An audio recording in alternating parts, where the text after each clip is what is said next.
कृष्ण जब वन में गए तो जो पुत्र आदि थे उनको सबको एक स्थान पर बिठा लिया, उपदेशित करने लगे। और जो पौत्र आदि थे वो विचरण करने लगे। भगवान उपदेशित करते हैं जंगल में। प्यारे सज्जनों, क्या हुआ, कुछ समय के बाद में जो भगवान के पौत्र हैं उनको प्यास लगी आई। सबको समझाते हैं, उपदेशित करते हैं ग्रहचर्या किस प्रकार से चलना चाहिए। राजधर्मान मोक्ष धर्मान गुण धर्मान विभागशः, समस्त गुण धर्मों का उपदेश कर ही रहे थे भगवान श्री कृष्ण। ध्यान देना परीक्षित। उसी समय क्या हुआ, पौत्र आदियों को पिपासा जागृत हुई, प्यास लगी आई। जब प्यास लगी तो भगवान से कहा, प्रभु इतने उपदेश दे रहे हो, अब तो हमें प्यास लगी है, क्या करना चाहिए। भगवान बोले, यही कहीं जलाशय होगा तो जाकर के देखो और जल पियो, इसमें पूछने की क्या बात है। तो भगवान के पौत्र आदि यानी नाती जंगल में जल की खोज में निकले तो एक विशाल कुएं का दर्शन हुआ। कुआं दिखाई दिया तो कुएं के पास में जब भगवान के पौत्र पहुंचते हैं, कुएं की ओर बढ़े, कुएं पे चढ़े और कुएं पे चढ़ करके क्या देखा, विचार करने लगे, पहले देख तो लो इसमें जल है कि नहीं। हाँ, बहुत से कुएं ऐसे होते जल ही नहीं होता। तो जैसे ही कुएं में झुक करके देखा और कुएं में जैसे झुक करके देखा तो जल तो कहीं नजर नहीं आया, परंतु एक विशाल गिरगिट पड़ा हुआ है कुएं में। क्या, एक विशाल गिरगिट कुएं में पड़ा हुआ है। और जब विशाल गिरगिट को देखा तो डर गए और डर करके सीधे भगवान श्री कृष्ण के पास में आए। कन्हैया से कहा, बाबा मैंने कुआं देखो बा, कुआं में तो बहुत बड़ो गिरगिट पड़ो है। कन्हैया बोले, अच्छा चलो देखते हैं। भगवान भी वहां पहुंचे और जैसे ही उस गिरगिट को देखा, अब जल की प्यास तो थी ही, पानी तो चाहिए। वो कुएं में विशाल काय गिरगिट, गिरगिट समझते हो आप है? गिरगिट होता है जो बरसात में रंग बदलता है, छोटे छोटे बालक उससे पूछते हैं पानी बरसेगा तो वो गर्दन हिलाता है, लंबी सी पूंछ होती है उसकी। हाँ, भगवान ने जैसे ही उस गिरगिट का स्पर्श किया, स्पर्श करते ही भगवान ने जैसे ही उस गिरगिट का स्पर्श किया, स्पर्श करते ही वह गिरगिट दिव्य रूप में, दिव्य देह में परिणत हो गया और भगवान को प्रणाम करने लगा। और जैसे ही भगवान को प्रणाम किया तो भगवान के जो पुत्र पौत्र आदि हैं वह इस दृश्य को देख करके स्तब्ध रह गए। अभी तो गिरगिट था 1 मिनट पहले, और 1 मिनट बाद जैसे ही पिताश्री ने स्पर्श किया तो दिव्य देह में परिवर्तित हो गया। भगवान पूछते, कौन हो तुम? तो अपना परिचय देता है, नृगो नाम नरेंद्र मिक्षवाकुतनया प्रभो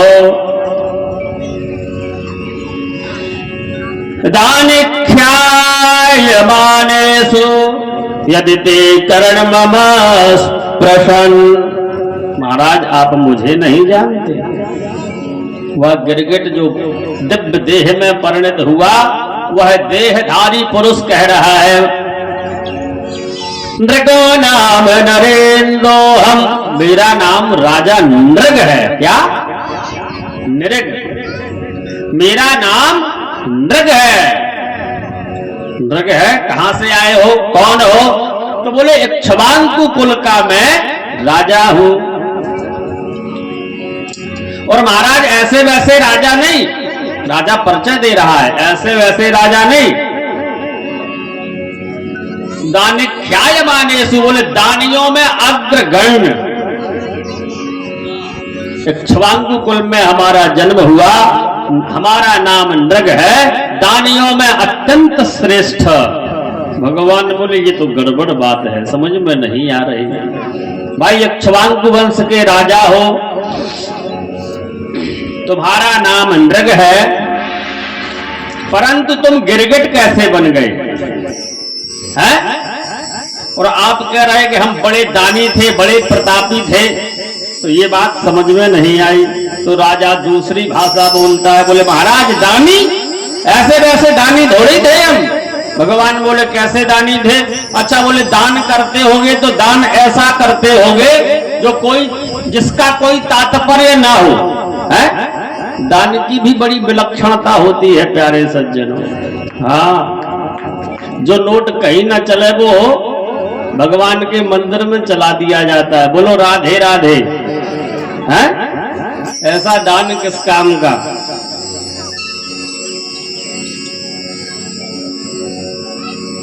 और दान अवश्य करना चाहिए। कई बार इसके प्रसंग आए, परंतु हमने उसको इसलिए नहीं स्पर्श किया क्योंकि आपकी मति भ्रष्ट हो जाती महाराज। हाँ, तुम समझ तो जाते ही हो। नंद बाबा ने भी जब भगवान श्री कृष्ण का प्रादुर्भाव हुआ तो तिलांग सप्त समुद्रान, 7 तिल के पहाड़ बना करके दान किए, हजारों गाय दान में दी। दान का बड़ा महत्व है, परंतु अब समझा देते हैं आपको। अब तो अंतिम दिवस है, अब आपको घर तो जाना नहीं, हो जाओगे तो कल आओगे नहीं, है? अब तो कोई लोभ लालच की बात है नहीं, है ना? अब सुनो ध्यान से, दान अवश्य करना चाहिए। क्यों करना चाहिए भाई? देखो, ये इसलिए बता रहा है, इसमें हमारी कोई कामना नहीं है, परंतु सावधान करना हमारा धर्म है।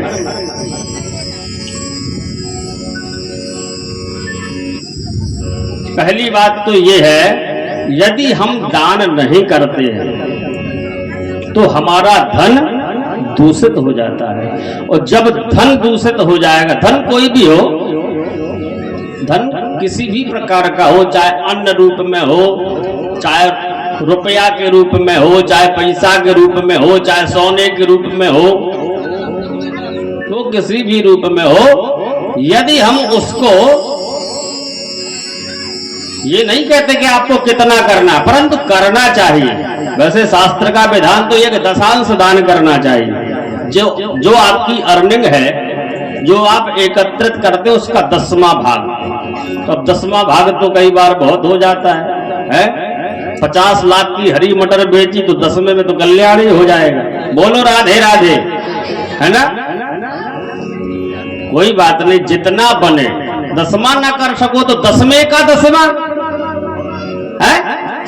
10वें के 10वें में तो कोई तकलीफ नहीं होना चाहिए। और यदि 10वें के 10वें में भी तकलीफ हो तो जितना बन जाए उतना, लेकिन ध्यान रखना सामर्थ्य के अनुसार, सामर्थ्य के अनुसार दान करना चाहिए। इसका मतलब ये नहीं है कि भगवान 50 लाख की मटर दे दे और तुम 5 का सिक्का चढ़ा दान कर आओ, है? फिर क्या तात्पर्य हुआ उसका? अभी कुछ समय पहले ही हमने सावधान किया था कि लक्ष्मी जी के 3 रूप होते हैं, दान, भोग और नाश। प्रथम दान। दान करने से फायदा क्या है? गर्ग संहिता में गर्गाचार्य जी लिखते हैं, धनम दानेन शुद्ध्यति। एक सूक्ति है गर्गाचार्य जी की, धन दान करने से पवित्र होता है। धनम दानेन शुद्ध्यति। इसलिए अपने धन को पवित्र बनाने के लिए उसका दान करना चाहिए। और जो दान नहीं करते हैं तो दान न करने से क्या लाभ है ये बताते हैं हम आपको। जब हम दान नहीं करते, वो रूल जो है, वो नियमावली है, वो सभी के लिए है, उसमें कोई बचता नहीं। शास्त्रों का जो सिद्धांत होता है वो संपूर्ण जगत के लिए होता है।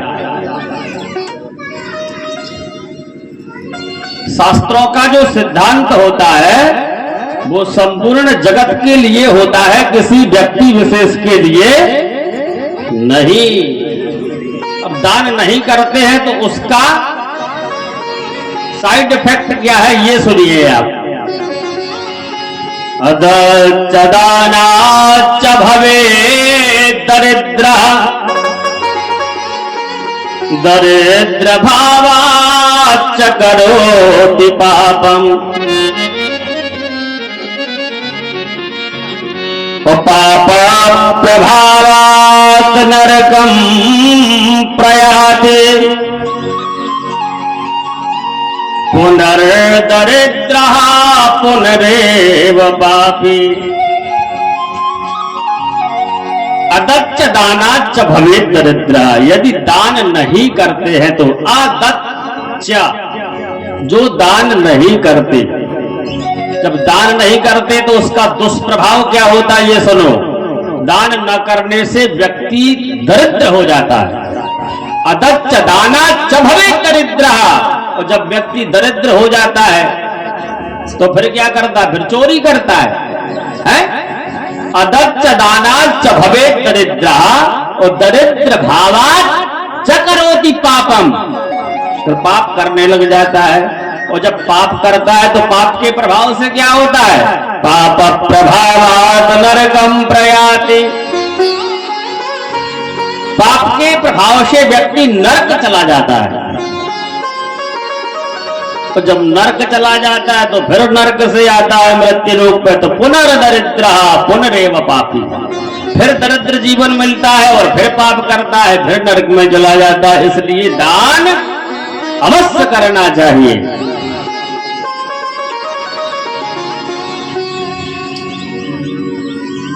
अब दान अवश्य करना चाहिए, ये बात तो समझ में आई गई होगी, अभी नहीं आई है? अच्छा, जो भिक्षुक होते हैं, जो याचक होते हैं, जो याचना करने के लिए घरों पे आते हैं, हमने प्रायः सुना है, देखा तो नहीं है, लोग उनको भी देते नहीं और डांट के भगा देते हैं, है ना? हाँ, कई घरों में हमने देखा कि अरे अच्छे खासे हट्टे कट्टे घूम रहे हो, कमा के थोड़ी रख गए हो, यहां चले आते हो, कहते हैं लोग। परंतु हम आपको एक बात और बता देते हैं, याचका नैव याचन्ते बोधयन्ति गृहे गृहे। जो भिक्षुक होते हैं वो भिक्षा लेने नहीं आते। हाँ,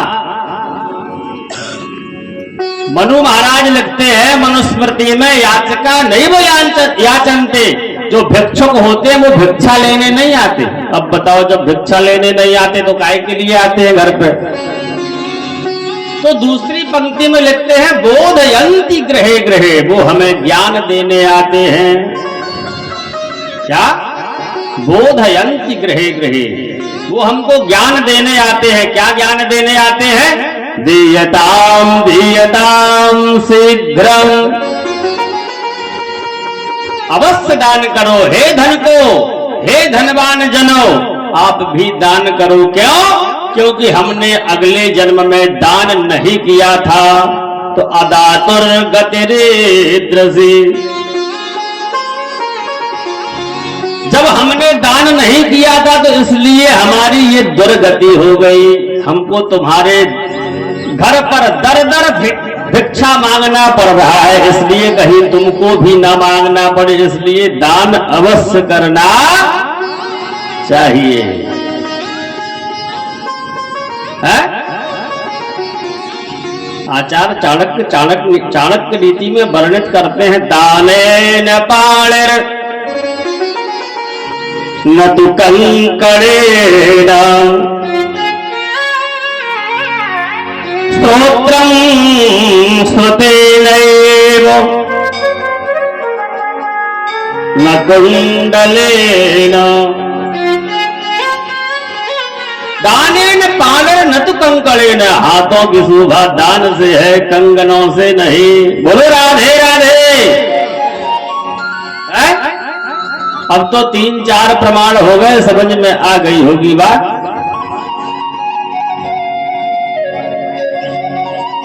गोस्वामी तुलसीदास जी भी रामचरितमानस में लिखते, एन केन विधि दीने दान करे कल्याण। कलयुग में दान का बड़ा महत्व है, इसलिए दान अवश्य करना चाहिए। संतों ने कहा है क्या, जो जल बाढ़े नाव में घर में बाढ़े दाम, जो जल बाढ़े नाव में घर में बाढ़े दाम, जो जल बाढ़े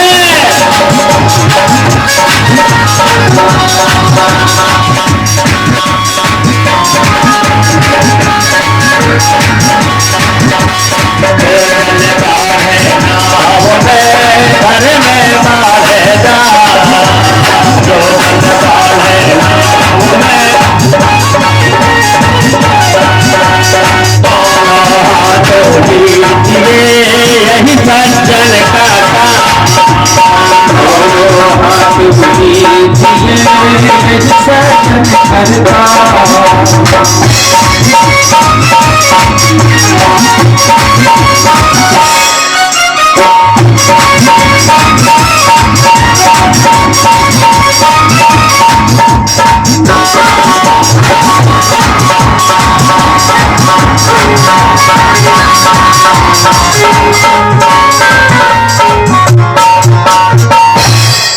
जो जल बाढ़ है नाव में घर में बाढ़ है दाम, और दोनों हाथ उलीचिए यही सज्जन का काम। अब अलग बात है आप किस हिसाब से उलीचना चाहते हो, 4 इंची बोर से या 1 इंची बोर से या समरसेबल से है, या हाथ में भर के कैसे उलीचना है, ये आपको समझने का विषय है। परंतु एक बात और बता देते हैं, दान जो दिया जाता है तो शांकर्य भाष्य में भाष्यकार लिखते हैं, दानम प्रियंच बात सहितम। दान दो, जो दान देना चाहिए वो अत्यंत प्रिय वाक्य के साथ में, ऐसा नहीं ले जाओ महाराज चिंता मत करो, हाँ ऐसे नहीं, बड़े श्रद्धा और भक्ति के साथ में जो दान दिया जाता वह बहुत ही फलीभूत होता है। धन के मद में चूर होकर के नहीं, श्रद्धा और भक्ति के साथ है। एक तो ये बात है, दूसरी बात सावधानी की ये है कि दान जो है बहुत ही सुपात्र को देना चाहिए, ये भी सावधानी का विषय है। अपात्र को आपने दान दे दिया यदि, तो गधा गाया घेत पाप में ना, ये तो कहावत सुनी होगी आपने। हाँ, आपने 500 रुपए दान किए और उसने शाम को खरीद ली जाके, हैं? क्या नाम नहीं लेना चाहते हैं आप तो समझते ही हो, सोमरस पान कर लिया, ठीक है ना। हाँ, सोमरस के भी कितने ब्रांड है, और उनके पास बैठ जाओ यदि 5 मिनट के लिए तो ऐसे ऐसे कवित्त ऐसे ऐसे दोहे सुनाते हैं महाराज। हाँ, हमें तो मिले नहीं आज तक पुराणों में। बोलो राधे राधे। हाँ, इसलिए दान जो करना चाहिए वो सुपात्र को ही करना चाहिए, अपात्र को नहीं। इतनी थोड़ी सी सावधानी जरूर रखना चाहिए। तो भगवान से कहता है राजा नृप कि हमने बहुत दान किया है। भगवान बोले तो फिर आपने दान जो किया है, किया होगा वो ठीक व्यक्ति को नहीं किया होगा, या बहुत कम दान किया होगा, है? बहुत कम दान किया होगा, गिना रहे होगे, ज्यादा कुछ लोग होते ना, हाँ, बहुत कम में ही अपना जो है श्रेय प्राप्त करना चाहते हैं।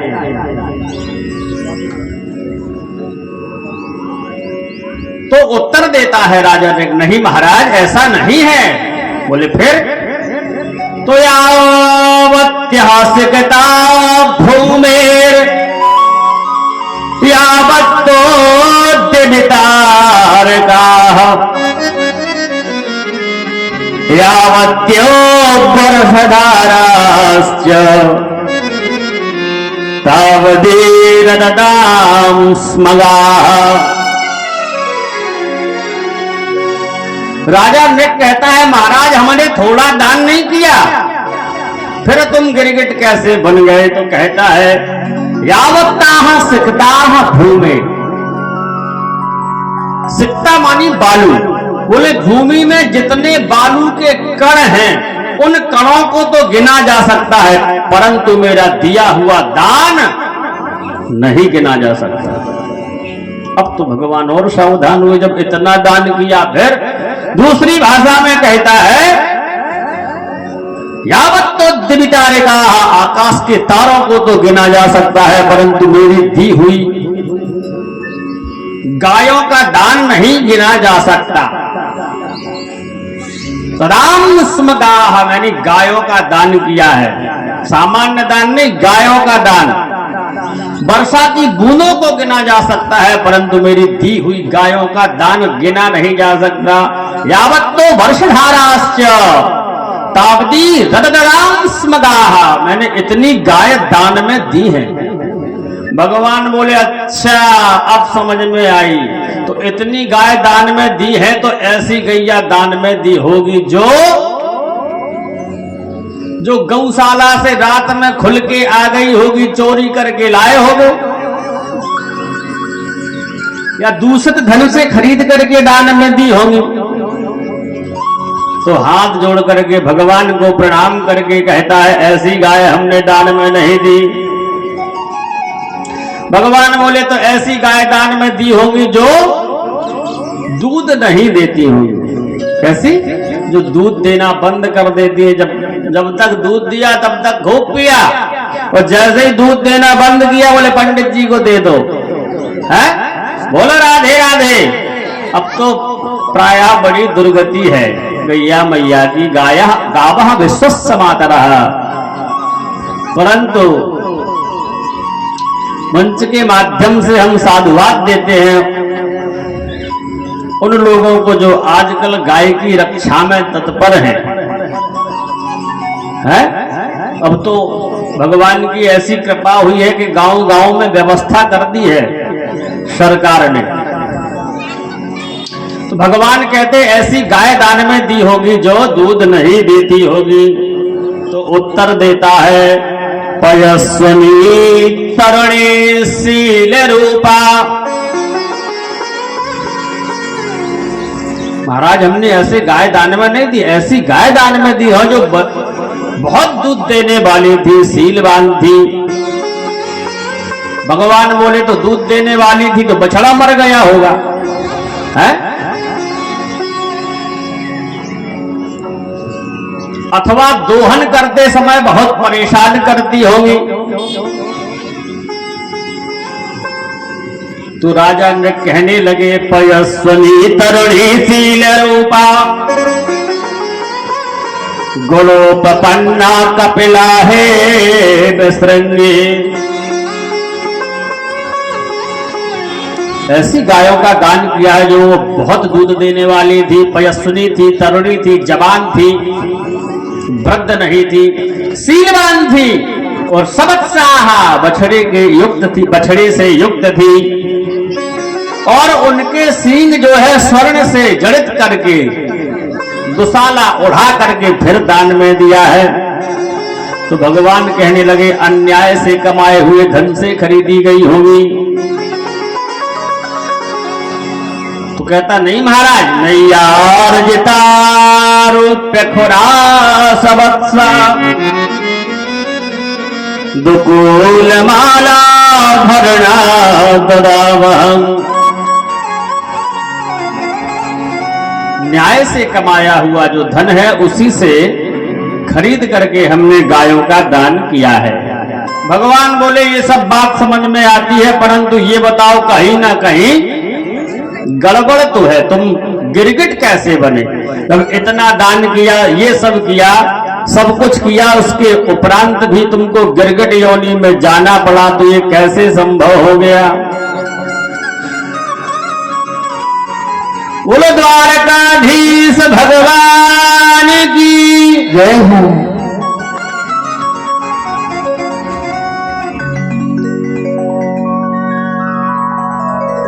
बोलो भागवत भगवान की जय हो। हमारी नजर सब जगह होती है। हाँ, ये पंचायत घर पे ही रखना, या हमारी ऐसे समझ लो करबद्ध प्रार्थना है आज और शांति बनाए रखो। कल की कथा में खूब पंचायत करना। बोलो राधे राधे।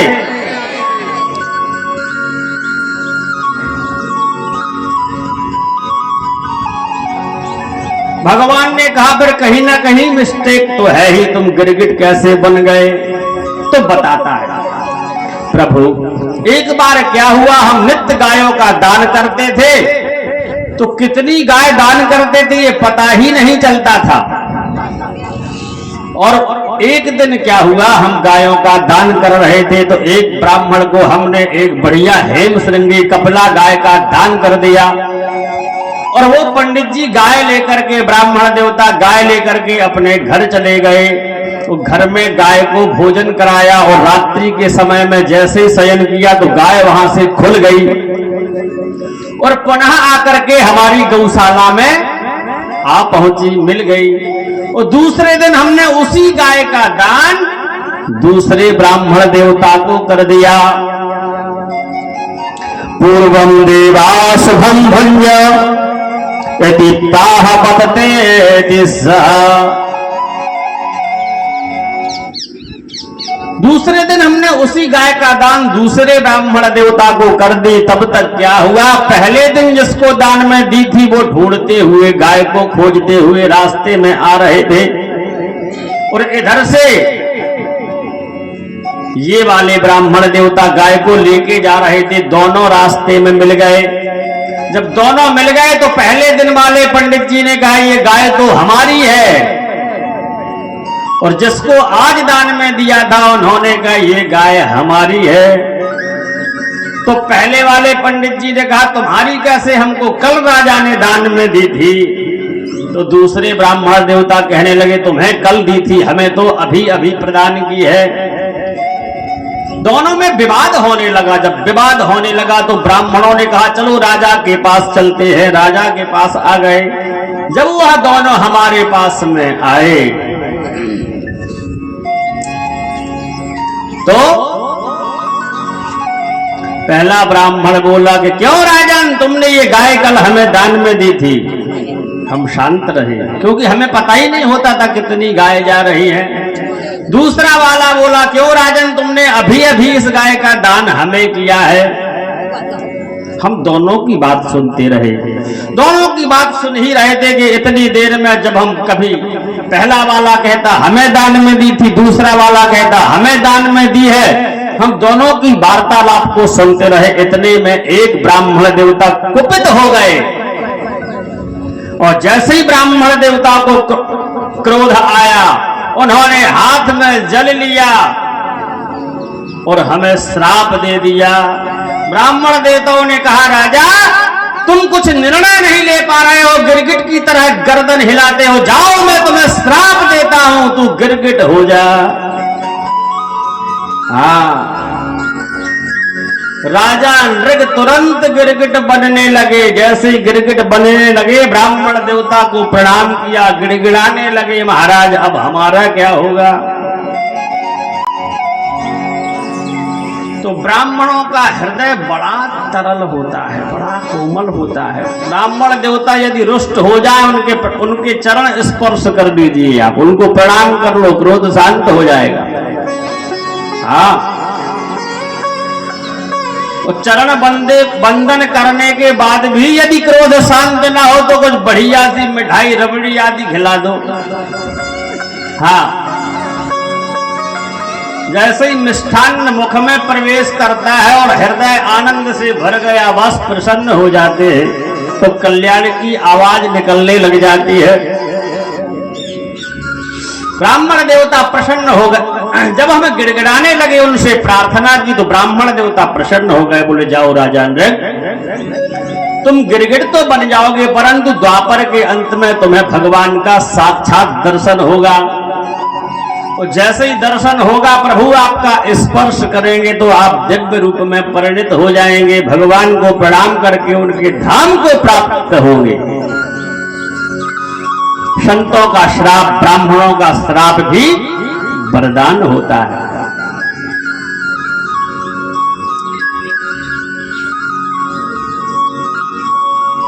भगवान को प्रणाम किया राजा नृग ने, दिव्य देह में परिणत होकर के सीधे भगवान के साकेत को प्राप्त हुआ। इस दृश्य को भगवान के पुत्र पौत्रादि दर्शन करते हैं। जब इस दृश्य का, तो भगवान ने सबकी ओर देख करके कहा, देखा बहुत सावधानी से चलना है आगे भविष्य में। हाँ, ब्राह्मणों से हमेशा सावधान रहना, संतों से हमेशा सावधान रहना, इनकी कभी अवज्ञा नहीं करना चाहिए। भगवान कहते हैं उनसे तो मैं भी डरता हूं। नाहं हालाहलं मन्ये विषमयस्य प्रतिक्रिया ब्रह्मस्वं हि विषम प्रोक्ताम् नास्य प्रतिविधिर्गति। नाहं हालाहलं मन्ये, भले ही एक बार हलाहल विष समक्ष हो, परंतु ब्राह्मण से हमेशा सावधान रहना।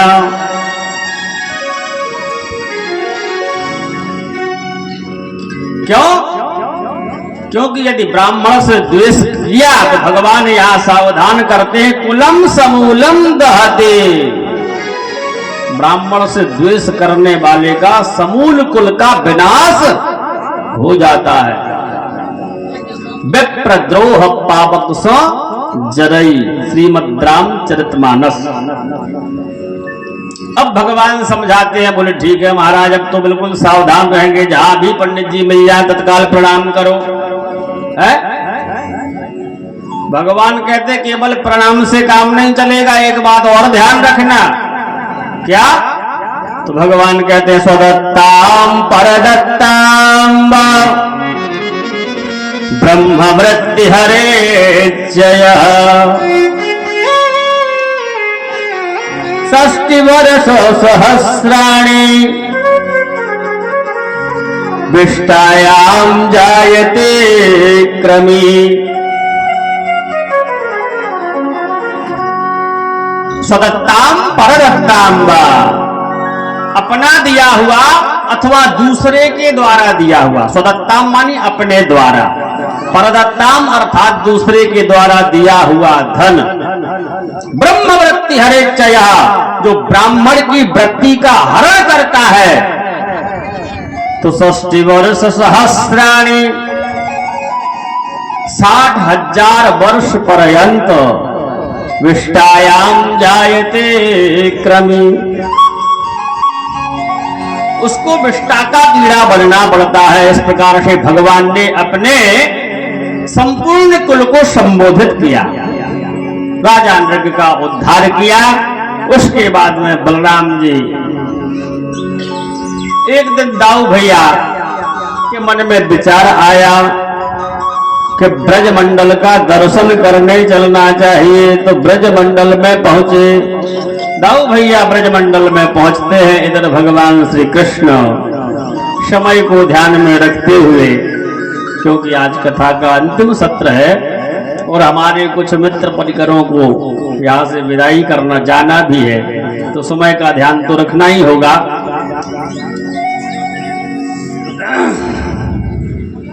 अस्तु, उसके बाद में भगवान पौंड्रक और काशीराज का उद्धार करते हैं।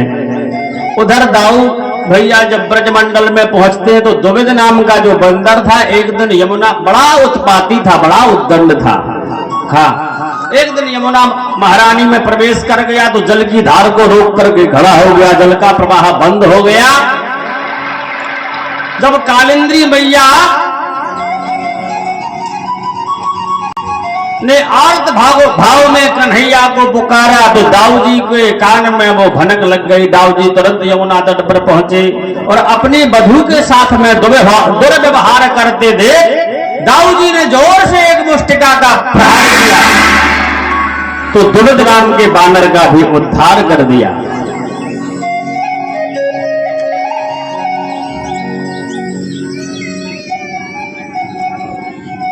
उसके बाद में भगवान के शांब आदि का विवाह संपन्न हुआ। एक दिन क्या हुआ, एक राजा था जरासंध। जरासंध ने जब दिग्विजय की तो कई राजाओं को बंदी बना लिया था। जब बंदी बना लिया तो राजाओं ने, जो बंदी राजा थे, जो कैदी राजा थे, राजाओं ने सोचा कि इसकी कैद से कैसे निकला जाए। जरासंध किसी काम में व्यस्त हो गया तो एक पत्र भेजा, भगवान को पत्र प्राप्त हुआ दूतों के माध्यम से। जब दूत के माध्यम से पत्र प्राप्त हुआ तो भगवान श्री कृष्ण ने सोचा कि इन राजाओं को भी बंदी गृह से मुक्त कराना है। भगवान स्वयं दाऊ भैया के साथ में इंद्रप्रस्थ पहुंचते हैं और इंद्रप्रस्थ में पहुंच करके पांडवों के साथ में कुछ समय निवास करते हैं। पांडव जब इंद्रप्रस्थ के राजा बन गए, उसके बाद में जब युधिष्ठिर राजा हुए तो युधिष्ठिर ने राजसूय यज्ञ किया। उस राजसूय यज्ञ में राजसूय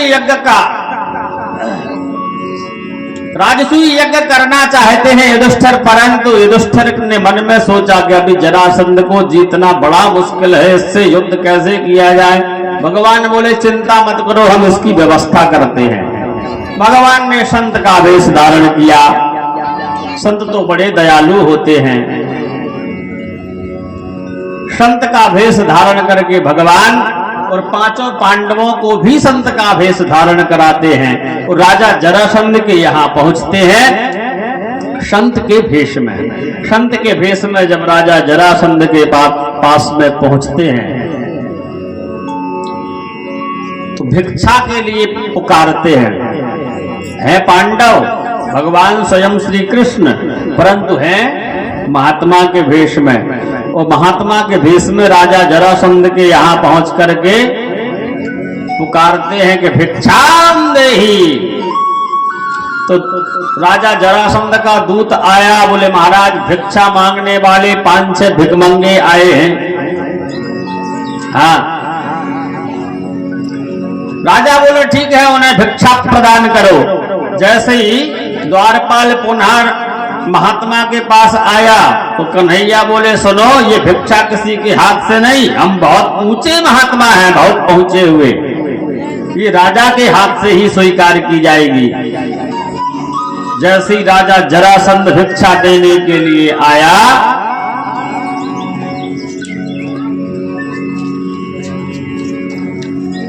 तो बोले क्या भिक्षा चाहिए। भगवान बोले अब ठीक बात है। तो भगवान कहते हैं युद्धम नो देहि राजेन्द्र द्वंद्व सो यदि मन्यसे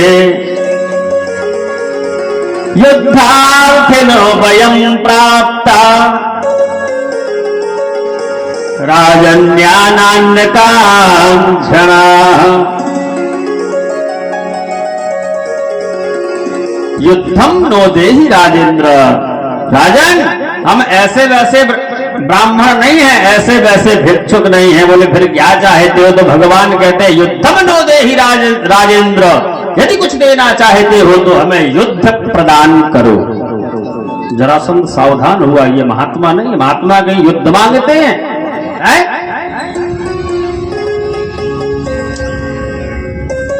जैसे ही युद्ध मांगा जरासंध बोला तुम कौन हो, ठीक से बताओ। तो भगवान उत्तर देते हैं क्या, असौ वृकोदरा पार्थ तस्य भ्रातार्जुनो वयम्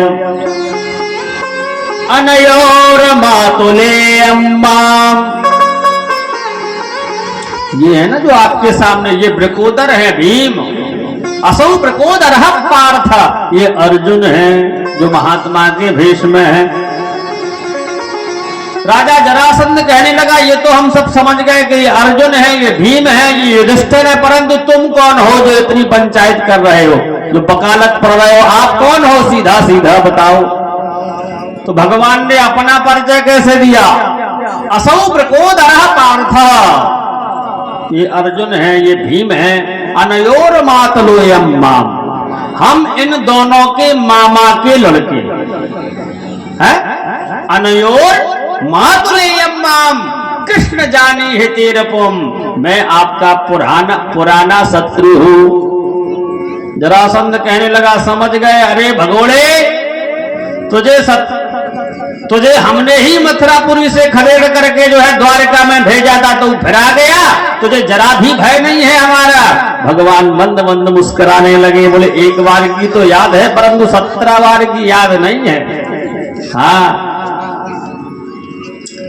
फिर क्या होता प्यारे सज्जनों, भगवान बोले युद्ध चाहते हो, राजा बोला यदि आपने युद्ध मांगा है भिक्षा में तो हमने आपको दिया, परंतु युद्ध करेगा कौन हमारे साथ में, तुम तो भाग गए थे हमको देख के, तुम जो भाग गए उसके साथ नहीं लड़ते। और अर्जुन ये तो छोटा सा बालक है, ये क्या युद्ध करेगा, हाँ? ये युद्ध करने योग्य ही नहीं है अर्जुन। अर्जुनो ना भवेत योद्धा, अर्जुन को हम योद्धा नहीं मानते। अर्जुनो ना भवेत योद्धा भीमस्तुल्यो बलो ममो। राजा जरासंध कहता अर्जुनो ना भवेत योद्धा, अर्जुन योद्धा नहीं हो सकता, भीमस्तुल्यो बलो ममो, भीम कुछ हमारा सामना कर पाएंगे। बस पर क्या हुआ प्यारे सज्जनों, दूसरे दिवस में जैसे ही प्रातः काल वेला हुई तो दोनों में युद्ध होने लगा।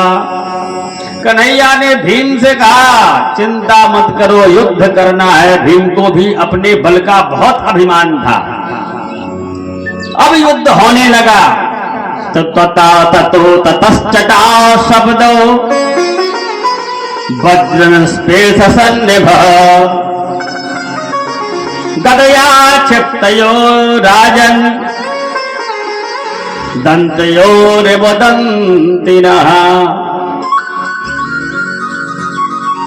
सुखदेव जी कहते हैं राजन दंतयोरिवदन्तिनः, एक दूसरे की तरफ 10 दांतों को पीसते हुए है, अपने आदि भाषा में उसको कहते दत्ती मीसते हुए, दंतयोरिवदन्तिनः, दांतों को पीसते हुए युद्ध करने लगे। घोर चट चट शब्दों की आवाज आने लगी। पूरे दिन युद्ध होता है परंतु नतीजा कुछ नहीं होता, क्योंकि जरासंध भी कम थोड़े है। हाँ, अब तो युद्ध चलता रहा। एक दिन जरासंध ने भीम की नस नस ढीली कर दी, गदा मार मार करके रात्रि के समय में शिविर में विश्राम कर रहे थे। भीम ने कहा कन्हैया अब कुछ उपाय करो, नहीं तो हम रात्रि को छोड़ के भाग जाएंगे, शिविर का त्याग कर देंगे। तुम तो पड़े पड़े खा रहे हो, हमको युद्ध करना होता है संपूर्ण दिन और किसी से होता नहीं है। हमारे तो प्राण ही निकले जा रहे। कन्हैया बोले तुम जब युद्ध करते हो तो हमारी तरफ देखते ही नहीं हो। ध्यान देना, जब भक्त भगवान का त्याग कर देता है, जब स्वयं में साहसवान शक्तिवान समझने लगता है, तो भगवान भी उसकी तरफ नहीं देखते। जैसे एक माँ के 2 बेटे, एक बालक छोटा और एक बालक बड़ा, तो जो बालक बड़ा हो जाता है तो माँ उसकी तरफ ध्यान नहीं देती। बड़ा बालक घर से बाहर निकल जाए तो माँ को कोई घबराहट नहीं होती। और छोटा है जो घुटने के बल चलता है, वो यदि नजरों से दिखाई न दे तो माँ के हृदय की धड़कन बढ़ जाती है ना। ठीक इसी प्रकार से गजेंद्र मोक्ष की कथा में जब ग्राह ने गजेंद्र का पैर पकड़ लिया तो हाथी मतवाला होकर के अपनी ताकत लगाता रहा और ताकत लगाते लगाते क्या हुआ, जब स्वयं की ताकत काम नहीं आई तो परवारी जनों की ताकत का उपयोग किया, वह भी काम नहीं आई। जब असाध्य हो गया, निर्बल हो गया, दुर्बल हो गया, कृश शरीर हो गया, जब शक्तिहीन हो गया, तब भगवान को आर्त भाव में गजेंद्र ने पुकारा, हानाथ रमण प्रेष्ठ।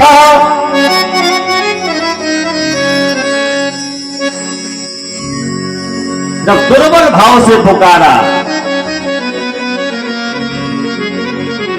जैसे भगवान को निर्बल होकर के पुकारा तो भगवान तत्काल गरुड़ का त्याग करके कुछ दूर दौड़े। जब समझ लिया भगवान ने कि इतनी शीघ्रता से नहीं पहुंच पाएंगे तो चक्र को वहीं से छोड़ दिया और ग्राह का उद्धार कर दिया।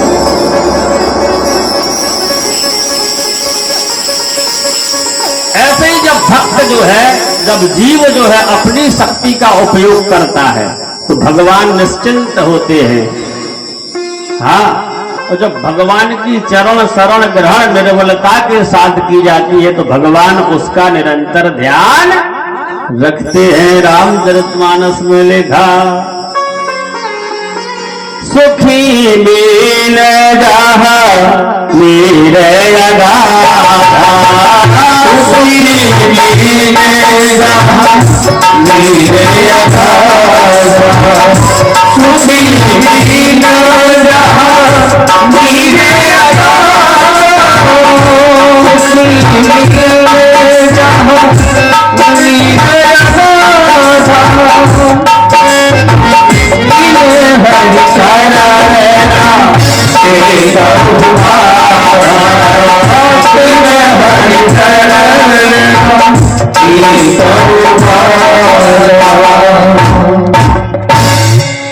सुखी मीन जह नीर अगाधा।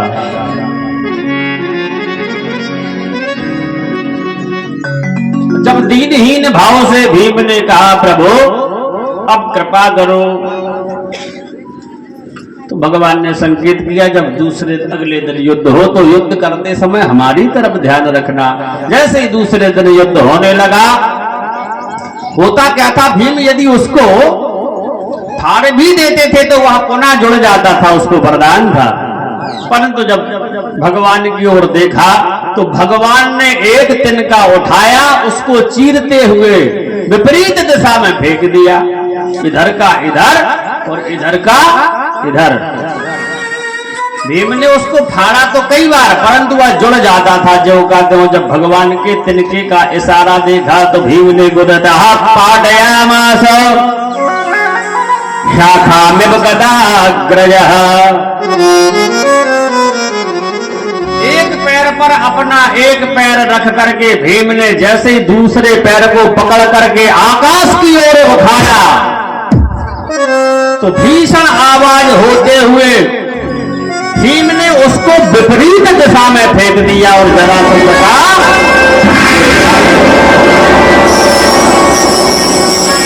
जब जरासंध का उद्धार हुआ, वहां से आने के बाद में इंद्रप्रस्थ में धूमधाम के साथ में राजसूय यज्ञ होता है। बड़ी सुंदर कथा है। राजसूय यज्ञ में संपूर्ण यज्ञ हो जाता है, यज्ञ की पूर्णाहुति होती है। जब यज्ञ की पूर्णाहुति होती थी तो शंख निनाद होता था, परंतु जब शंख नहीं बजा तो सावधान हो गए। यमुना के उस तरफ एक संत को देखा जिन्होंने भोजन नहीं किया था, आप सभी ने ये कथा सुनी होगी। वहां पहुंचे, उनको भोजन कराया, परंतु संत भगवान तो नाराज हो गए, बोले पहले क्यों नहीं पूछा है? तो माता कुंती ने उसका उत्तर दिया, संत मिलन को चाहिए तज माया अभिमान, ज्यों ज्यों पग आगे धरो तो कोटिन यज्ञ समान। जैसे ही संत भगवान की प्रार्थना की, प्रसन्न हो गए, भोजन किया, बढ़िया शंखनाद हुआ। तो शंखनाद हुआ। इस प्रकार से राजसूय यज्ञ परिपूर्ण हुआ। भगवान श्री कृष्ण की ही अग्र पूजा की गई उस राजसूय यज्ञ में। राजसूय यज्ञ में शिव की अग्र पूजा से कुपित होकर के शिशुपाल जो है भगवान को गालियां देने लगा। जैसे 100 गालियां दी, भगवान ने सावधान किया, फिर भी नहीं माना तो जैसे ही पुनः गाली देना आरंभ किया, भगवान ने सुदर्शन चक्र छोड़ा और शिशुपाल का भी उद्धार कर दिया। ये वही जय विजय नाम के पार्षद है जो शिशुपाल और कंस के रूप में इनका जन्म हुआ था, उसका भी उद्धार करते हैं।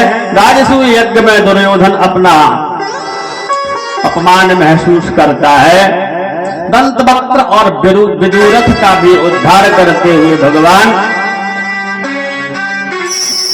उसी समय उस यज्ञ के बाद में जैसे दुर्योधन का अपमान होता है, तो दुर्योधन का शिष्य है, दुर्योधन के गुरुजी हैं दाऊजी रुष्ट हो जाते हैं, तो इंद्रप्रस्थ का त्याग करके तीर्थ यात्रा के लिए चले जाते हैं।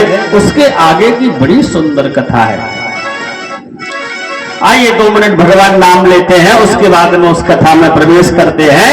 नारायण भगवान का स्मरण करते हैं। श्रीमन्नारायण नारायण नारायण श्रीमन्नारायण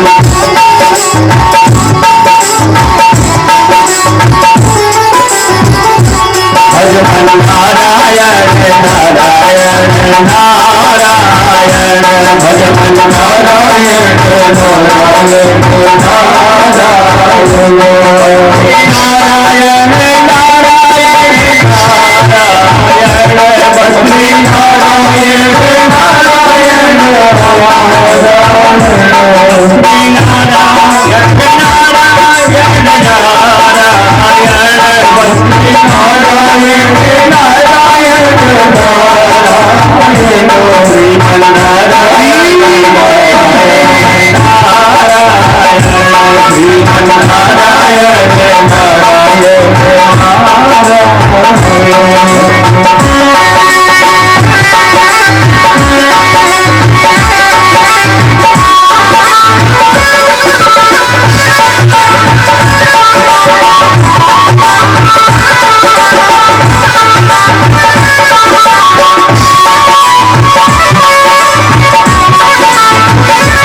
बड़ी सुंदर कथा है। भगवन् यान्यान्यानि मुकुंदस्य महात्मनः वीर्याण्यनंत वीर्यस्य श्रोतुमिच्छामहे प्रभो।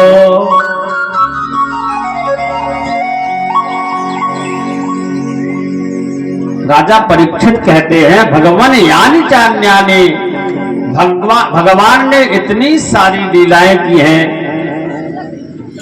इतने राक्षसों का वध किया है, संतों का संवरण किया है, इतने गुणवान है। तु सवाग्यस्य गुणान् गृणीते करदौ च तत्त्वकर्मौ कर्मौ मनश्च।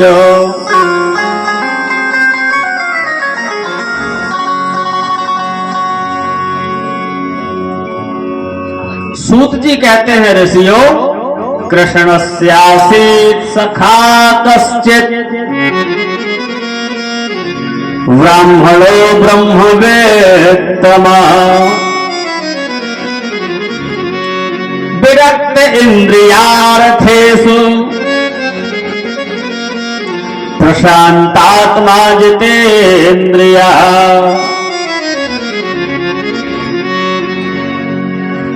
कृष्णस्यासीत् सखा कश्चित्, भगवान श्री कृष्ण के अनन्य भक्त, अनन्य मित्र एक सखा थे, उनका नाम कृष्णस्यासीत् सखा कश्चित्। श्रीमद् भागवत महापुराण के अनुसार यहां पर कौन मित्र है ये नाम कतई नहीं दर्शाया गया है। ध्यान देना प्यारे सज्जनों,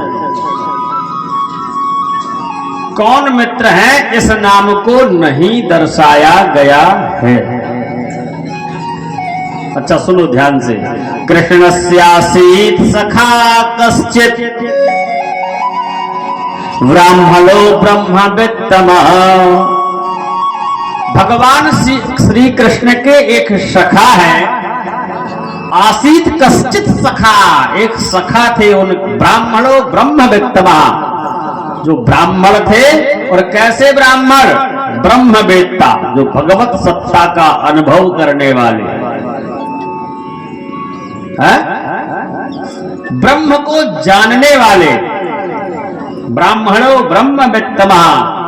और इतना ही नहीं, विरक्त इंद्रियार्थेषु, समस्त इंद्रियों का विकार नष्ट करने के उपरांत में इंद्रियों से विरक्ति प्राप्त करने वाले, प्रशांत आत्मा और जितेंद्रिया, ऐसे सखा थे। परंतु पुराणांतर में जब इसको पढ़ते हैं, समझते हैं, तो कतिपय स्थानों पर उसका भावार्थ सुदामा निकाला गया है। कौन सखा थे? सुदामा। परंतु भागवत जी के आधार पर नहीं, यहां तो केवल इतना ही दर्शाया, कृष्णस्यासीत् सखा कश्चित् ब्राह्मणो ब्रह्मवेत्तमः विरक्त इंद्रियार्थेषु प्रशांतात्मा जितेन्द्रियः। वो सुदामा थे पुराणांतर के अनुसार। भगवान श्री कृष्ण के, देखो ध्यान देना, भगवान श्री कृष्ण के सखा थे सुदामा। सखा का तात्पर्य होता है सह एव खेलति सह एव ख्याति सह एव खादति, जो साथ साथ खेले, साथ साथ खाए, साथ साथ रहे, उसे सखा कहते हैं। जैसे कृष्ण और अर्जुन, जैसे सखा कृष्ण और अर्जुन साथ साथ खेले, साथ साथ रहे, साथ साथ खाए, जो भी काम किया संपूर्ण कार्य साथ में ही किए हैं। इसलिए अर्जुन भगवान को सखा कहते हैं और भगवान श्री कृष्ण अर्जुन को सखा कहते हैं गीता में।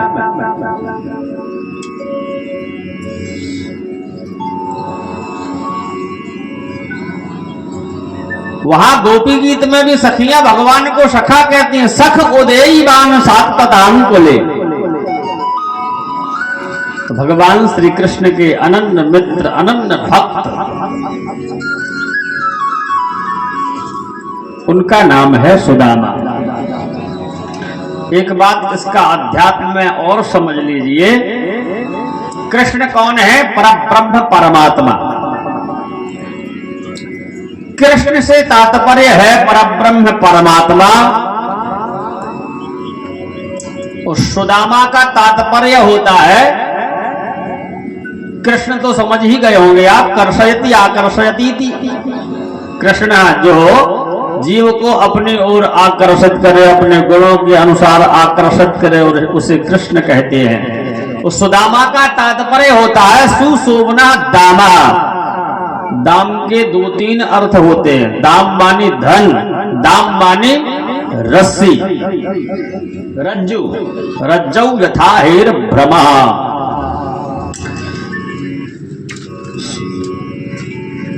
अथवा दूसरे भाव से देखें, दाम के 2 तात्पर्य होते। दाम मानी रस्सी, दाम मानी बंधन, और दाम मानी धन। हाँ, तो कृष्ण है ब्रह्म, सुदामा है जीव, और जो दाम है धन जिसको समझ रहे हैं, वो उसके 2 तात्पर्य हैं, बंधन और अर्थ। अर्थ मानी रुपया, धन। और सुदामा की जो पत्नी है उसका नाम है सुशीला। इसका अध्यात्म समझोगे ध्यान से तो समझ में आएगा। सुशीला मानी सद्बुद्धि। सुशीला अर्थात सद्बुद्धि। सद्बुद्धि ने जब प्रेरित किया, तब सुदामा रूपी जीव कृष्ण रूपी ब्रह्म के पास में दाम यानी बंधन से मुक्त होकर के भगवान परब्रह्म परमात्मा को प्राप्त होता है। मूल तात्पर्य, मूल भावार्थ इसका ये है। अब आप कहोगे तंडुल क्या थे? तो तंडुल वो दारिद्र्य का स्वरूप था।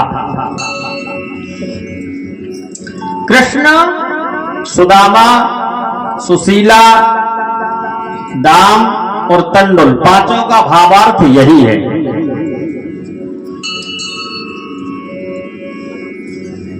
सुशीला का तात्पर्य होता सुष्ठु शीलम भद्रम स्वभावया शोभना यस्यासा। सुशीला जो अपने स्वभाव से अत्यंत सुंदर हो, उसे सुशीला कहते हैं। और सुदामा की कथा पुराणांतर में, बोलो भागवत भगवान की जय हो। सुदामा की कथा पुराणांतर में, पुराणांतर का तात्पर्य दूसरे पुराणों में सीधा ही सीधा बता देते हैं। सामवेद संहिता में लिखा हुआ है, आत्मदेव इति ख्यातो गुर्जरे बसति ध्रुवम तस्य पुत्रो सुदामा स्यात् हर भक्ति परायण। सामवेद संहिता में इनका नाम दर्शाया गया है। आत्मदेव नाम के एक ब्राह्मण थे, जो गुर्जर प्रदेश यानी गुजरात, गुर्जरे बसति ध्रुवम, जो गुर्जर प्रदेश में निवास करते थे। तस्य पुत्रो सुदामा स्यात्, उनके पुत्र का नाम था सुदामा। हरि भक्त परायण, जो भगवान के अनन्य भक्त थे। ये मूल तात्पर्य है सुदामा चरित्र का। अब विद्वानों के माध्यम से इसको, किसी भी चरित्र को कितना ही बढ़ाया जा सकता है और कितना ही घटाया जा सकता है। राजसूय यज्ञ की कथा कहो तो पूरा दिन व्यतीत हो जाएगा, और 2 शब्दों में कहो यज्ञ किया, शंखनाद हुआ, भंडारा हो गया, राधे राधे हो गई, है ना। हाँ, हमारे पंकज भैया हमको घड़ी दिखा देते हैं तो हम तो भूल ही जाते हैं कि कौन सा चरित्र कहना है। बोलो राधे राधे। और घड़ी तो घड़ी है, समय काल चक्र तो अपनी गति से तीव्रता के साथ बढ़ता रहता है। 15 मिनट में कितना सुदामा चरित्र की व्याख्या की जा सकती है। 4:45 हो रहा है और 5 बजे है। थोड़ी देर का समय देना तो काम चल जाएगा। कुछ तुम तो कुछ हम बढ़ाते हैं ना। बोलो भक्तवत्सल भगवान की जय हो।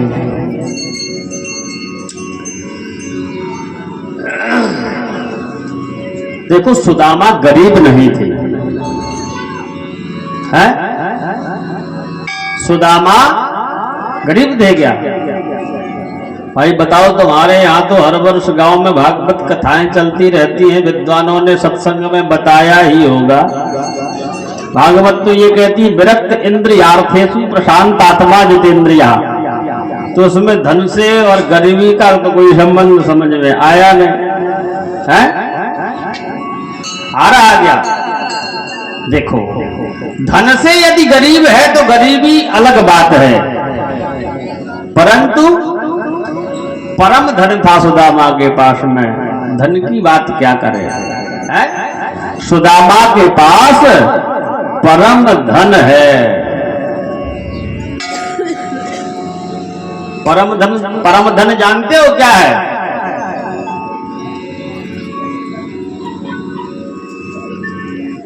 पूज्य कबीर दास जी ने दर्शाया है। कबीरा सब जग निर्धना, धनवंता नहीं कोई, धनवंता सोई जानिए, जप राम नाम धन हो। है? अब बताओ सुदामा कैसे निर्धन थे? परम धन तो वही है। हमारे ब्रजमंडल में बड़ा सुंदर भाव से भजन गाते हैं, हमारो धन राधा श्री राधा श्री राधा। परम धन राधा श्री राधा श्री राधा।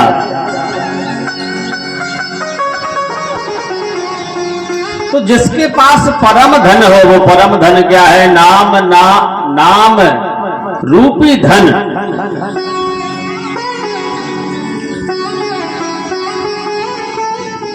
तो राम नाम रूपी धन जिसके पास में है वो निर्धन कैसे हो सकता है? भगवान श्रीमद् भागवत में कहते हैं, अहम भक्त पराधीना, मैं भक्तों के अधीन रहता हूं। तो सुदामा तो परम भक्त हैं, परम विरक्त हैं, परम विद्वान हैं, परम जितेंद्रिय हैं,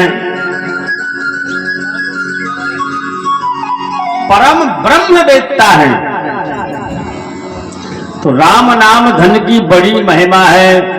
मीरा जी ने गाया, पायो जी मैंने राम रतन धन पायो, पायो जी मैंने राम रतन धन पायो, पायो जी मैंने राम रतन धन पायो, पायो जी मैंने राम रतन धन पायो।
बड़ा सुंदर पद गाया मीराबाई ने। पायो जी मैंने राम रतन धन पायो है। तो सबसे परम धन जो है वो वास्तव में राम रतन धन ही है।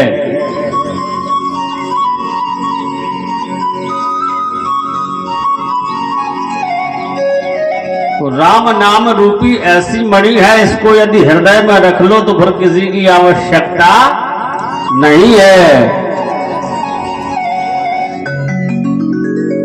गोस्वामी तुलसीदास जी महाराज रामचरितमानस में सावधान करते हैं, राम नाम मणिदीप धर जी हृदय द्वार, तुलसी भीतर बाहर जो चाह सूर्या।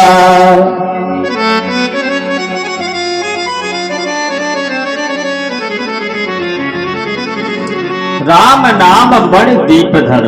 तो सुदामा जी जो है भगवान के अनन्य भक्त हैं, परंतु भगवान के भजन में निरंतर जीवन समर्पित कर दिया है। पत्नी का नाम सुशीला है प्यारे सज्जनों, परंतु लौकिक व्यवहार के आधार पर घर में इतनी अस्त व्यस्तता है कि धन का अभाव है। लौकिक व्यवहार के आधार पर धन का अभाव इसलिए क्योंकि भगवान के भजन से फुर्सत ही नहीं है, उद्योग करते नहीं है, कहीं जाते हैं नहीं, भिक्षाटन करनी नहीं है, घर में जो आ गया दे गया उसी से भोजन की व्यवस्था चलती है। और कोई देने नहीं आया तब भी भगवान के भजन में मस्त रहते हैं और भगवान से प्रार्थना करते हैं, प्रभु आपने बड़ी कृपा की, आज एकादशी हो गई। हाँ,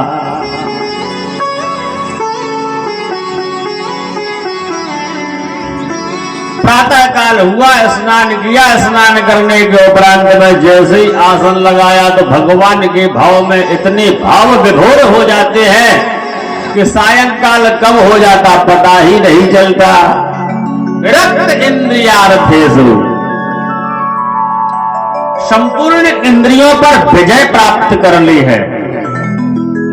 और जब इंद्रियों पर विजय प्राप्त कर ली तो न क्षुधा सताती है न पिपासा सताती है, परंतु जो पत्नी है सुशीला सद्बुद्धि स्वरूपा, उनको भूख लगती है। समय के अनुसार 4 बालक भी हैं सुदामा जी को। कई बार भोजन की व्यवस्था नहीं होती तो सब भूखे ही सो जाते हैं। हाँ, और जब भूखे सो जाते हैं छोटे छोटे बालक, मैया मुझे तो भूख लग रही है, मैया समझाती है बेटा अभी सो जा, शाम को भोजन की व्यवस्था की जाएगी। परंतु ध्यान देना प्यारे सज्जनों, सुशीला माता भी कहीं भिक्षा के लिए नहीं जाती। परम पातिव्रत धर्म है। पतिव्रता पतिम प्राह मिलायता वदनेन सा दरिद्रा सेदमाना सा वेतमाना विलम्य च।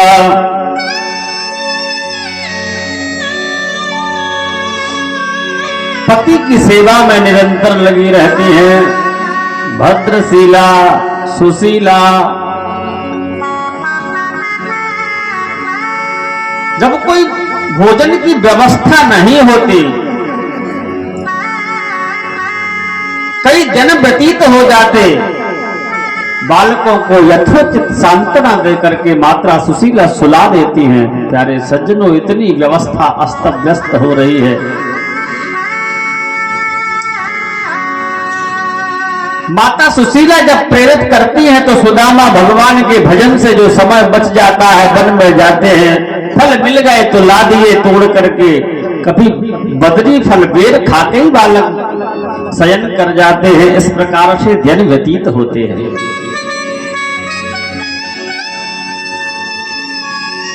जब इस प्रकार से दिन व्यतीत होते हैं, बड़ा कष्ट हो रहा है बालकों को। एक दिन प्यारे सज्जनों क्या हुआ, एक बालक भूख से तड़पने लगा, मैया मुझे तो बड़ी तेज भूख लग रही है। मैया ने बहुत समझाने का प्रयास किया, परंतु बालक तो भूख भूख चिल्ला रहा है। मैया ने गोद में लिटा लिया और समझाने लगी, बेटा आज सो जा, कैसे कल भगवान अवश्य, नारायण भगवान अवश्य आपकी सुनेंगे, कहीं ना कहीं से कृपा करेंगे और कल भोजन की व्यवस्था हो जाएगी, आज सो जा। घर में इतनी व्यवस्था भी नहीं है कि चावल का मार भी पिला दिया जाए।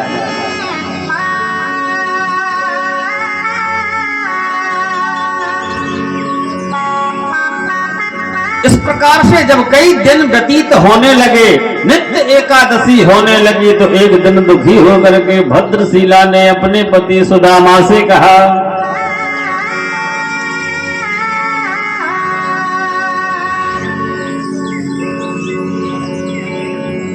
तमुपैहि महाभागो साधूनां च परायणम्।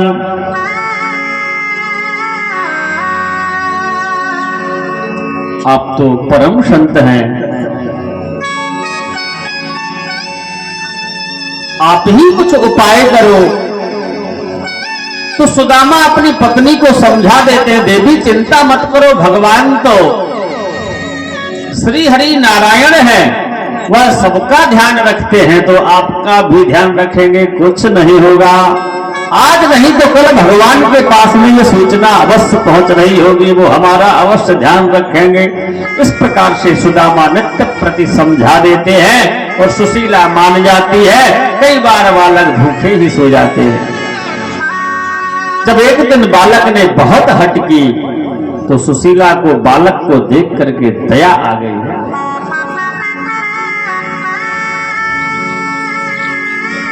और जब दया आ गई तो भीतर मन के हृदय कंठ से जब हृदय रुदर करने लगा तो सुशीला ने हृदय से आर्त भाव में भगवान श्री हरि को पुकारा। मानो सुशीला प्रार्थना करती हैं, दीन दयाल कहा एक धायक, दीनन सो क्यों स्नेह बढ़ायो। प्रभु तुम्हारा नाम तो दीन दयाल है, तुम दीनों पर कृपा करते हो। जब दीनों पर कृपा करते हो तो हमारे ऊपर कृपा क्यों नहीं कर रहे हो? और आप दीनों के ही दयाल क्यों हैं? आपकी कृपा दीनों पर ही क्यों होती है? और जब दीनों पर होती है तो हमें क्यों भूल रहे हो? इस प्रकार से बार बार विलाप कलाप प्रलाप करती हैं सुशीला।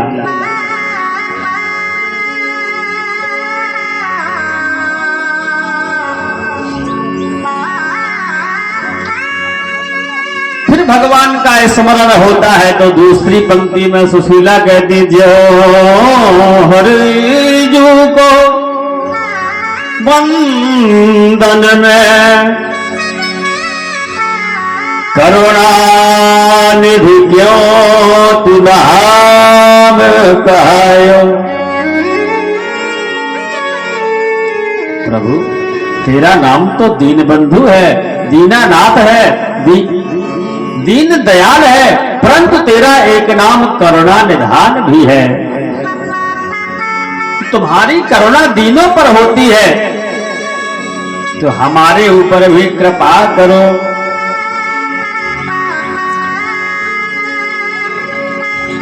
प्रभु यदि कृपा करनी है तो इतनी कृपणता क्यों कर रहे हो? आप तो बिल्कुल जिस प्रकार से गाय को देख करके कसाई को दया नहीं आती, उसी प्रकार से आपको भी हमारे ऊपर दया नहीं आ रही है। ऐसी कसाई न जही यताप, तो कृपा करके तूने क्यों अपनायो?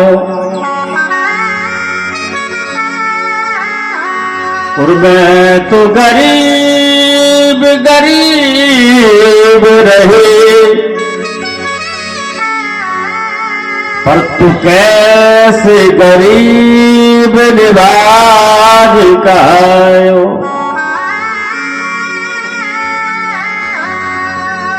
यदि तुम्हारे भक्त ऐसे ही दीनता में हीनता में बिलखते रहे तो तुम्हें कौन गरीब निवाज कहेगा? इस प्रकार से बहुत आर्त भाव में पुकारती है सुशीला। दुखी होकर के तब तक सुदामा जी अपने आसन से खड़े होते हैं। आसन से जैसे ही खड़े होते हैं तो सुशीला अपने स्वामी के पास में पहुंच जाती हैं और स्वामी से कहती हैं, प्रभु तमु पे ही महाभागो साधूनां जबरायरं दास्यति द्रविणं भूरि सीदते ते कुटुम्बिने।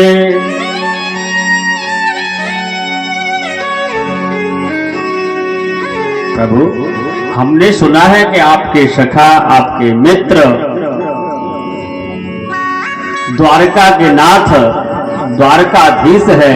जैसे ही द्वारकाधीश का नाम लिया सुशीला ने, सुदामा का तो हृदय गदगद हो गया। भगवान की याद आ गई, बचपन के सखा हैं।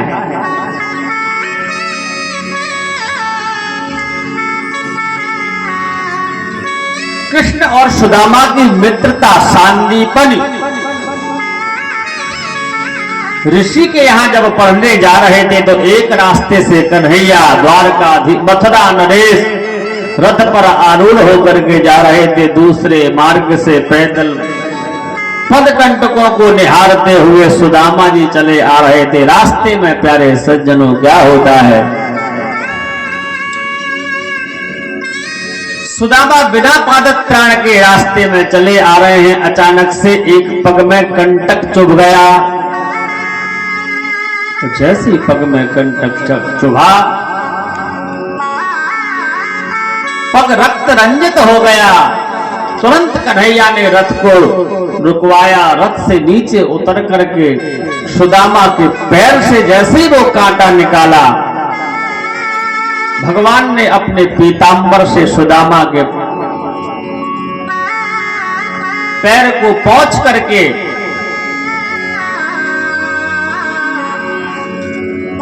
उसी स्थान से कृष्ण और सुदामा की मित्रता हुई। फिर दोनों गुरुकुल में वही वार्तालाप होता है, रे तुम आप कहां से आ रहे हो, एक दूसरे का परिचय होता है। दोनों एक ही विद्यालय में गुरुकुल में गुरुजी के यहाँ सांदीपनि मुनि के यहाँ विद्या अध्ययन करते हैं। बचपन की मित्रता है कृष्ण और सुदामा की। जैसे कृष्ण का नाम लिया सुशीला ने, सुदामा का हृदय गदगद हो गया। तुरंत बचपन की याद आ गई। देखो बचपन का मित्र कितना ही बूढ़ा हो जाए, कितना ही दूर हो जाए, और जैसे ही बचपन का मित्र जब पास में आता है तो हृदय में बाल्यावस्था जागृत हो ही जाती है? अब तो सुदामा को सब याद आने लगा, कैसे हम लोग विद्या अध्ययन करते थे, कैसे गुरुजी के आश्रम में रहते थे, कैसे भोजन बनाते थे, कैसे शयन करते थे, कैसे खेलने जाते थे। गुरुजी कहते थे समझा लाना है तो समझा लेने जाते थे। सब याद आ गया। तो मानो सुशीला सुदामा को प्रेरित करती हैं, आपके सखा हैं द्वारका के धीश। अरे सुशीला, तुझे किसने बताया कि हमारे सखा हैं द्वारका के धीश?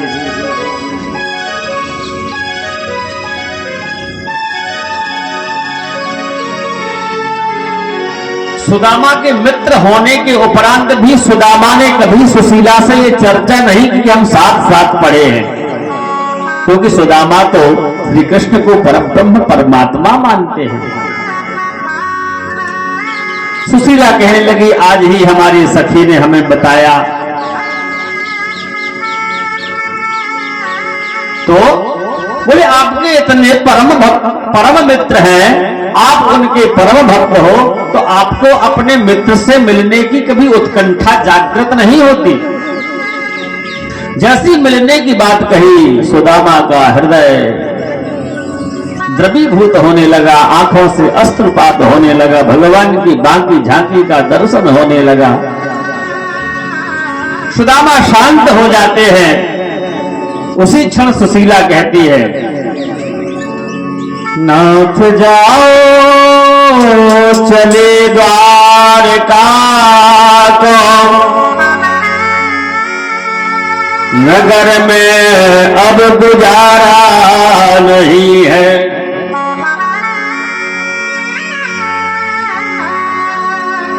दूर करेंगे दुख बंसी वाले, अब तो किसी का सहारा नहीं है।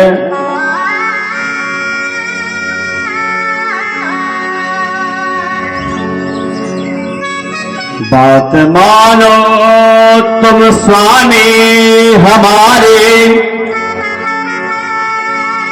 मित्रता है प्रभु सो तुम्हारी। प्रभु, आप द्वारका चले जाओ, अपने मित्र का दर्शन करो, मित्र से मिलो, क्योंकि अब यहां से व्यवस्था बनती नहीं है। बार बार सुशीला सुदामा को प्रेरित करती है। क्यों? क्योंकि सुशीला को पता है कि इतने बड़े द्वारका के राजा है, जब मित्र मिलने जाएगा तो दास्यति द्रवणम भूरी सीधती ते कुटुंबने।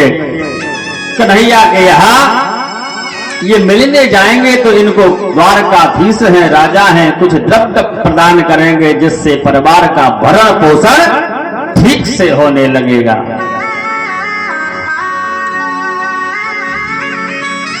देख लो, मुसीबत में किसी ने बंसी वाला पुकारा नहीं है।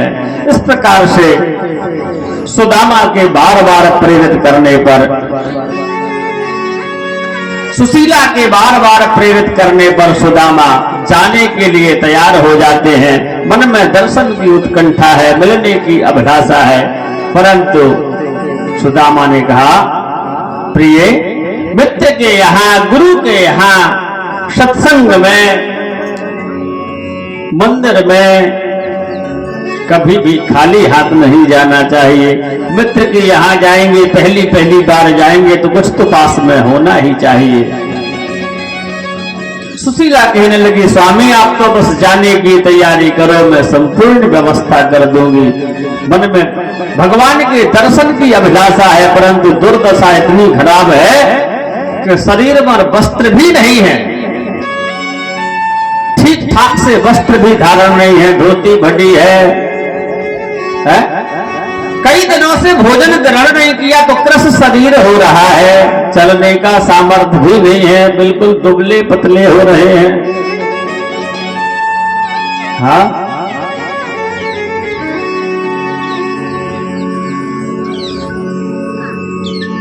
प्यारे सज्जनों,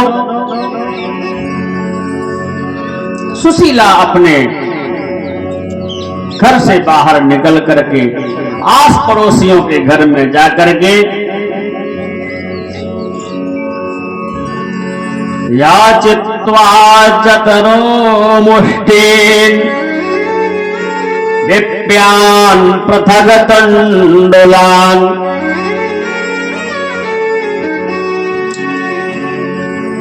सुशीला अपने घर के आसपास से 4 मुष्टिका तंडुलों को एकत्रित करती है, किसी जीर्ण शीर्ण वस्त्र में उसको रख करके बांध करके अपने प्रियतम को प्रदान करती है और समझा बुझा करके प्रियतम को द्वारका के लिए भेजने के लिए उद्यत करते हैं। सुदामा दीनहीन स्थिति में एक लष्टिका को ग्रहण करके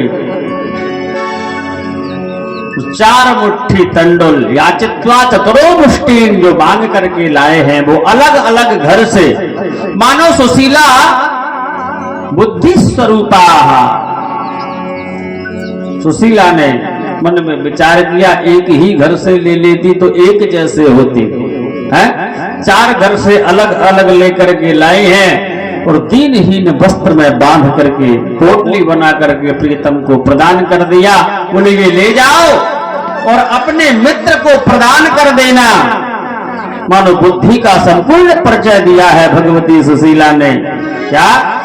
जैसे ही तुम्हारे मित्र इसका दर्शन करेंगे तो सब समझ जाएंगे। अब तो सुदामा जाने के लिए जैसे ही उद्यत हुए तो सुशीला ने अपने पति से कहा, स्वामी एक संदेशा भिजवा देना हमारा। क्या? 1 मास 2 पाख में 2 एकादशी हो।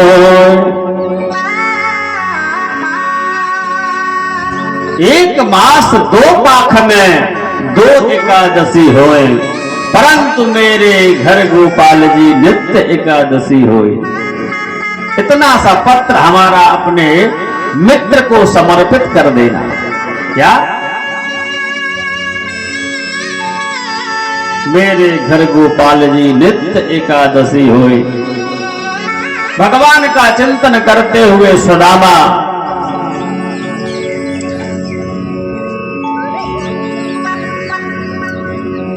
द्वारका के लिए चलते हैं। चलते चलते रास्ते में कई बार कंटक लग जाते हैं, फिर निकालते हैं, बैठ जाते हैं, थक जाते हैं, कृशतन शरीर है।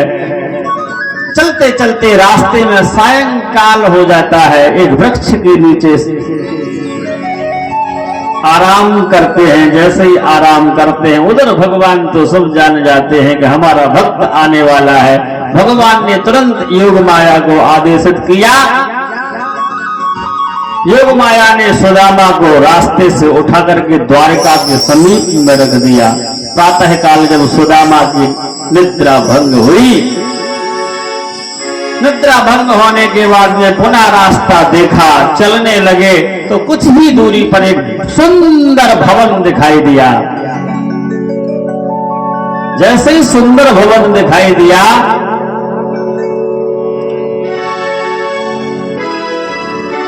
सुंदर भवन का दर्शन होता है। सुदामा नगर में प्रवेश करते हैं। नगर में जैसे ही लोग प्रातःकालीन बेला में घूमने के लिए निकलते हैं तो एक व्यक्ति से पूछते हैं, भैया हमें द्वारिका जाना है, क्या यही द्वारका है? वो गुजराती भाषा में बोलने लगा, द्वारकापुरी 6। गुजराती भाषा में है कुछ 6 बोलते हैं, द्वारकापुरी 6। सुदामा कहने लगे, भैया हमें तो एक ही द्वारका पता, ये 6 का हुए। हाँ, बोले हाँ हाँ महाराज यही द्वारकापुरी है। अच्छा यही द्वारकापुरी है तो ये बताओ मेरे कन्हैया कहाँ मिलेगा? अब जैसे ही कन्हैया कहा, क्योंकि बचपन की मित्रता है, बचपन में जैसी भाषा बोलते वैसी भाषा है स्मरण में। मेरा कन्हैया कहाँ मिलेगा? अब कन्हैया तो कोई जाने ना है, कन्हैया कैसे मिले?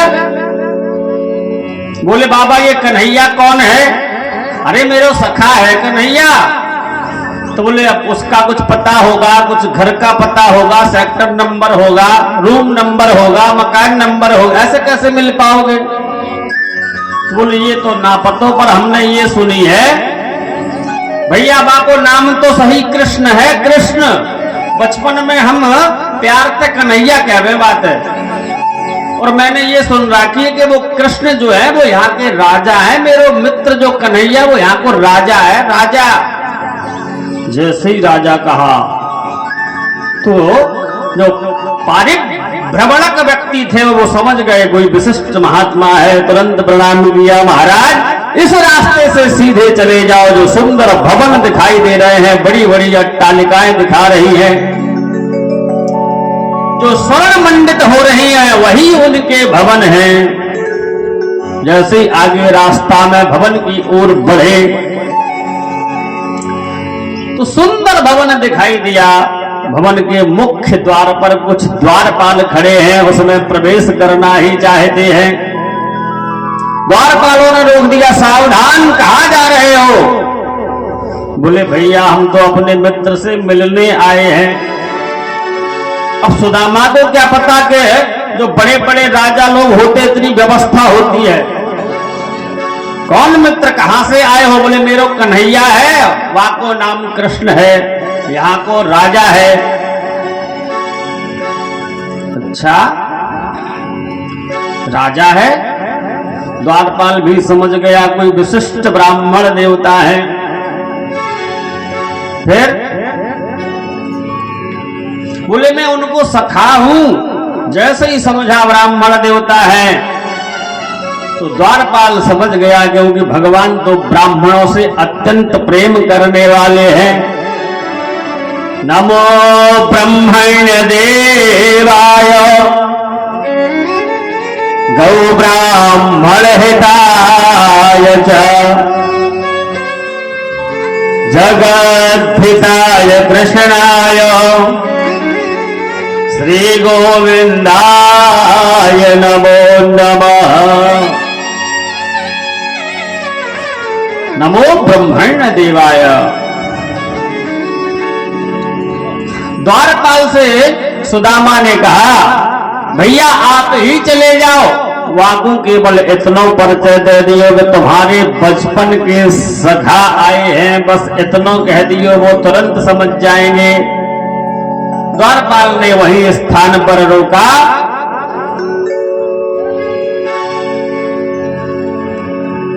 और भीतर की ओर जाने लगा। बड़ा सुंदर भाव है भक्तों का, बड़ा सुंदर भजन है,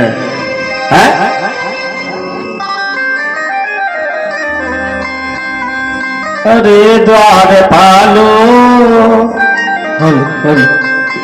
गरीबी से बड़ा हाल धर्म पत्नी के बार बार कहने पर सुदामा कहते हैं अपने बचपन के मित्र कृष्ण से मिलने गए।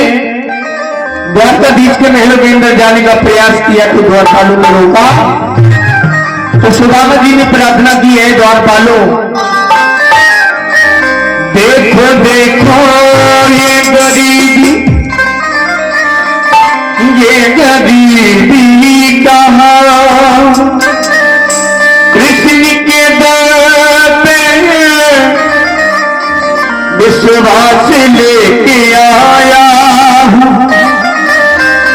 मेरे बचपन का यार है मेरा श्याम, यही सोच कर मैं आश करके आया हूँ।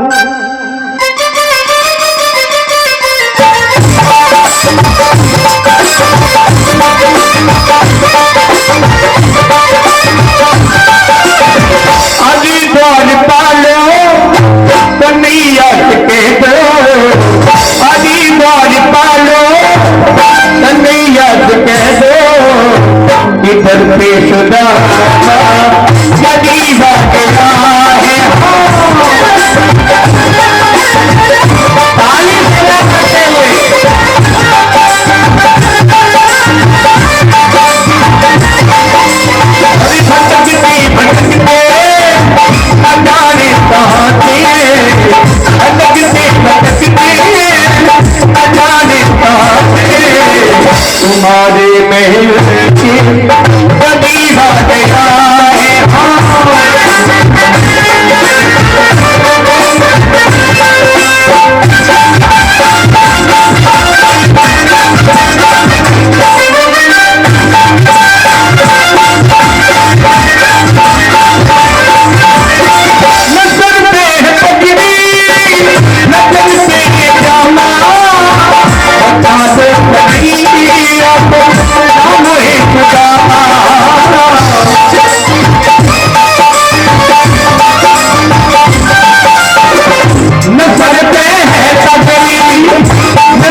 मिलने सका हसीरा गया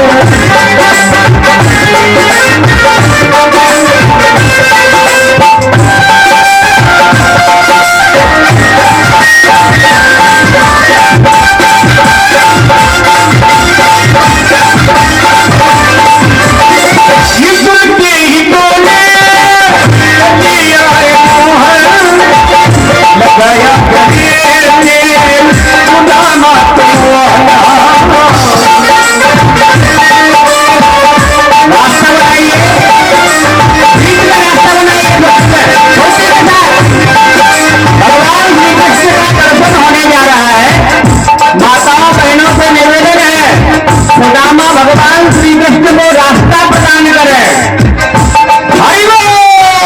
उनके ही सोने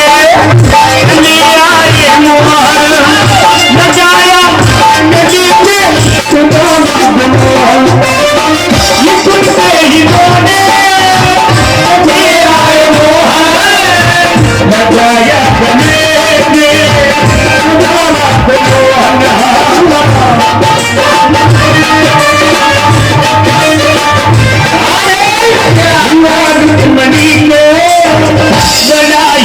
चंबा मणि को मान के